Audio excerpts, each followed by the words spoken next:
말의 품격, 이기주, 겸상. 국내 한 언론사 기자가 세계적 협상 전문가인 스튜어트 다이아몬드 교수를 만난 자리에서 물었다. 교수님, 대한민국은 남과 북으로 분단된 나라입니다. 남국의 당국자가 만나서 협상을 진행하는 과정에서 어떤 점에 신경을 써야 할까요? 성과를 거두기 위해서는 또 어떻게 해야 합니까? 스튜어트 다이아몬드 교수의 대답은 기자가 예상한 답변의 범주를 벗어났다. 글쎄요. 협상 실무자들이 점심을 자주 먹었으면 좋겠습니다. 눈이 휘둥그레진 기자가 물었다. 네? 점심요? 그렇습니다. 서로의 의도를 어림짐작하고 납득할 만한 제안을 건네기 위해서는 일상적인 얘기를 먼저 주고받는 게 도움이 됩니다. 월드컵이나 스포츠 관련 화제거리가 좋겠군요. 20번쯤 식사하면서 자연스럽게 다가가고 또 서로 사적인 영역도 파악해야 해요. 그런 다음에 제대로 된 협상을 시작해야 합니다. 다이아몬드 교수의 설명은 기자의 귓속에서 금방 사라지지 않고 한동안 머물렀다. 우리 사회의 온갖 이해와 욕망이 뒤얽힌 문제를 풀려면 당사자들이 식탁에 머리를 맞대고 밥 먹는 일부터 시작해야 하는지 모른다고. 기자는 생각했다. 석사와 박사 위에 밥사라는 학위가 존재한다는 우스개가 있다. 그도 그럴 것이 조직이나 단체에서 동료를 위해 기꺼이 밥 한 끼 사는 사람은 마음 씀씀이가 좋은 사람으로 기억된다. 그리고 때로는 상식과 지식보다 밥을 먹는 행위인 회식이 더 큰 힘을 발휘하기도 한다. 물론 여기서 회식은 비생산적이고 획일적인 단합 대회가 아니라 함께 밥을 먹으며 온기를 나누는 행위 그 자체를 의미할 것이다. 신문정치에서 자주 볼 수 있는 표현 중에 식사정치라는 것이 있다. 정치인의 식사는 단순히 배고픔을 채우는 음식 섭취 행위가 아니다. 그들에게 식사는 나름의 정치적 목적과 의미를 겨냥해 힘껏 쏘아 올리는 날카로운 화살과 같다. 모든 정치는 밥상에서 시작된다는 말이 나도는 배경이기도 하다. 버락 오바마 전 미국 대통령도 정치적 고비마다 비장의 보검을 꺼내듯 식사정치 카드를 뽑아들었다. 2013년 3월 공화당과 민주당은 예산안 처리를 두고 서로 잡아먹을 듯 으르렁거렸다. 예산안 합의를 끌어내기 위해 오바마 대통령은 공화당 의원 12명을 백악관 인근 호텔로 초대했다. 폭설로 인한 교통체증을 뚫고 거물급 정치인들이 집결해 함께 저녁을 먹었다. 식사 비용은 오바마 대통령이 사비를 털어 계산했다. 오바마는 의원들이 보는 앞에서 직접 계산서에 사인했다. 전국은 날씨처럼 꽁꽁 얼어붙어 있었지만 호텔에 나서는 의원들의 입가에는 봄 햇살을 닮은 웃음기가 돌았다. 식사 자리에서 건설적인 대화가 오갔기 때문이다. 오바마의 식사 정치는 메시지를 전하는 사람의 태도는 물론 장소와 방법에 대해 생각할 거리를 던져준다. 커뮤니케이션 전문가들은 메신저가 곧 메시지라는 말을 곧잘한다. 상대방에게 특별한 메시지를 전달하지 않더라도 메시지를 전하는 당사자의 태도와 방법이 적절하면 메시지로서의 가치가 있다는 얘기다.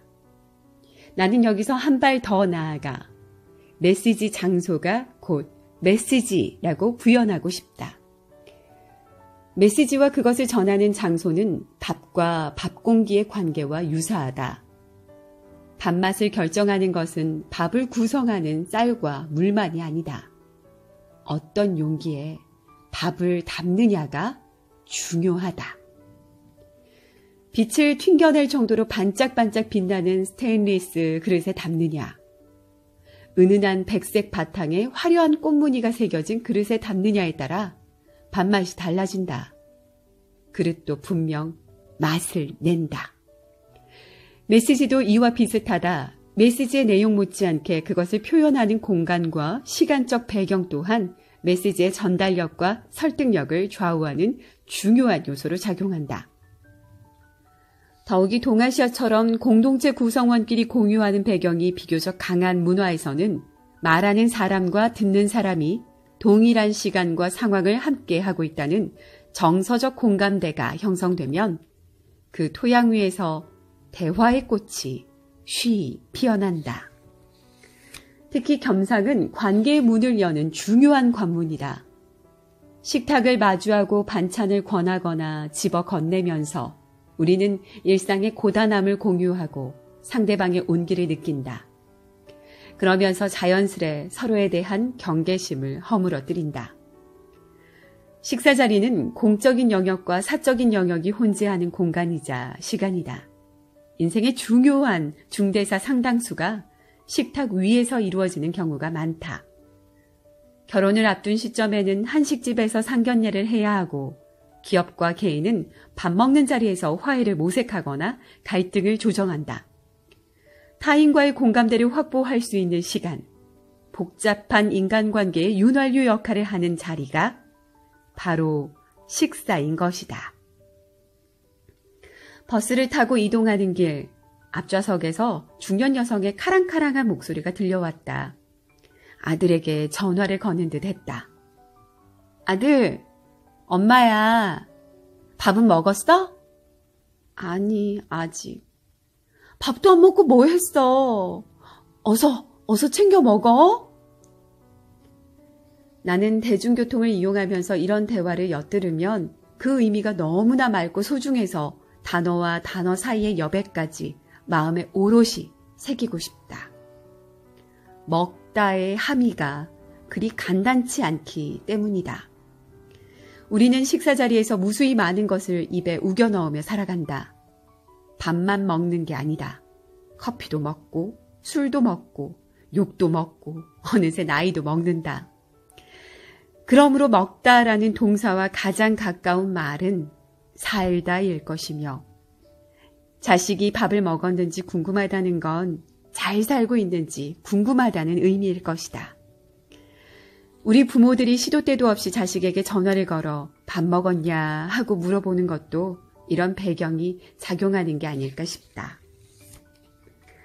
김지아 시인은 밥은 하늘입니다 라는 시에서 이렇게 노래했다. 하늘을 혼자 못 가지듯이 밥은 서로 나눠 먹는 것. 밥은 하늘입니다. 하늘의 별을 함께 보듯이 밥은 여럿이 갈라 먹는 것. 밥이 입으로 들어갈 때 하늘을 몸속에 모시는 것. 밥은 하늘입니다.